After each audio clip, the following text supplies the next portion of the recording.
my goodness. If it's not in this attitude. What? No, she waiting.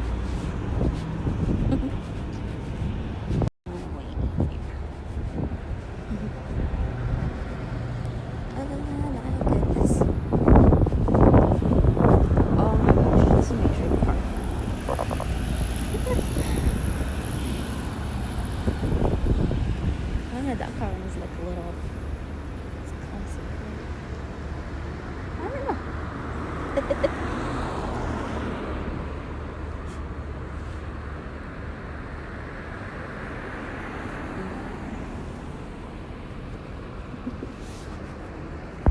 This is a life update after quitting my job.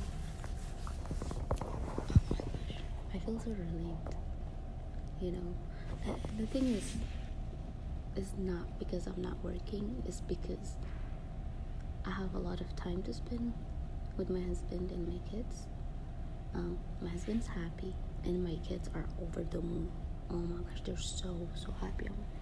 I'm just, having with them, and just, I don't know, just being there and taking care of myself. Your kids love you so much, and like, when you take care of yourself, like, you have time for self-care and all of that stuff. They see that and they love every minute of it, and I'm just so grateful. So, the next step now, I don't know, it's like up to my husband, because I just like being with him and our baby, so I don't really like plan out on my own, you know what I mean? So it has to be like a family thing, So yeah, I don't like doing things alone, you know what I mean? And I don't like to do other groups of women because and when I say other groups of women, unless if they're like married like myself, but if they're not, then they're just gonna mislead me, and I don't like that. So we can't vibe.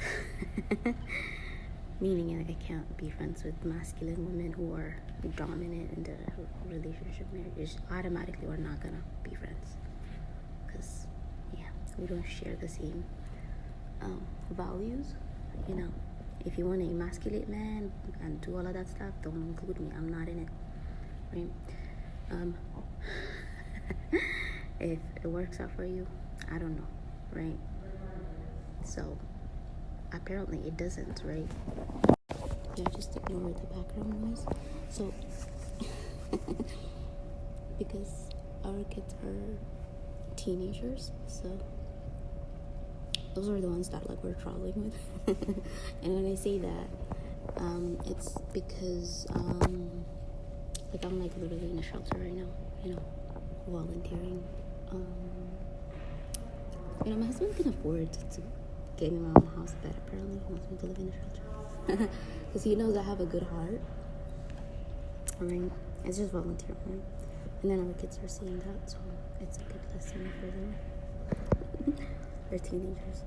Oh my gosh, I love just seeing my babies and their personalities. Like, oh my gosh, it's an amazing feeling. Like that parent feeling you get, when you see them just like expressing themselves and just being themselves and just being happy, and they're asking questions, and that's like that makes me the proudest. I don't know. I'm proud of everything they do, but when I see them like asking questions, particularly about like my husband's and my situation, like our marriage, So this is like the hardest topic for me, because I had a stroke when I was like 16. So I didn't want them to see that part of me, like being sick and all of that stuff. So my husband was like raising them and stuff. So our daughter, like our oldest daughter, she asked me, she's like, Mom, like, what are you guys doing?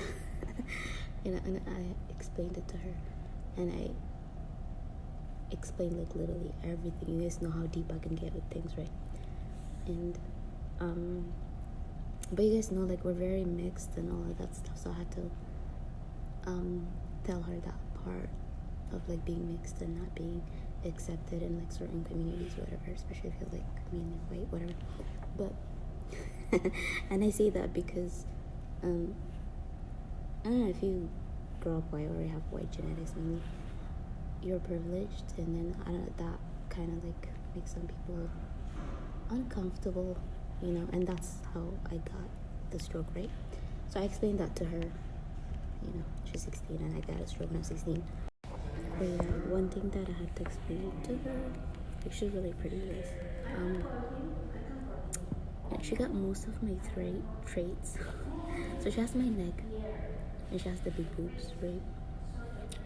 Because my husband's mom, like my mother-in-law, she has big boobs. I have big boobs. Now our daughter has it, and yeah, I had to tell her yesterday. I said I didn't realize I was like really pretty. Like everybody can see it, right? And I started acknowledging my beauty when I got married. I swear, I don't know why, but you know, she's like, that's so weird. I'm like, I know, you know, and I know why, you know, again, because like I grew up around like a lot of jealous people, so I was like, you know, and when you're around those kinds of people, whatever you want to call them, they don't bring out the best in you, so you're not gonna see your own beauty, right? So that's why, because I'm with my husband, I could be myself and just be 100%, you know, without any issues, whatever, right? So he loves me like natural, 100%, you know. So I can see myself, I can see my own beauty, and I'm like, oh my gosh, I have pretty privilege, you know. But yeah, anyways, psychoanalyzing, you know, if you're into that, do it by all means, because baby's talking. Anyway, so yeah, my husband's over here like creating his own legacy, right? My husband and my father-in-law and my mother-in-law are in town, and some people are stalking. Is that how you guys create your own legacy? I don't know. Like literally, you know what I mean?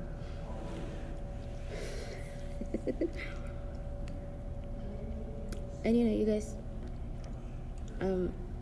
there's a difference between being like East African. So like if you're mixed, right, you can't vibe with mixed West African people for some reason. I don't know, they're too like dead ass. I don't like them. And there's a good reason, you know. I just can't wake up and be racist for no reason. I'll be racist if you guys do something to me. Like, you were racist to me in the first place. Who told you that I'm not allowed to be racist back? I don't know. You know?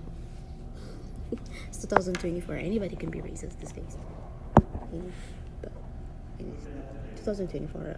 Didn't say 14. 2024.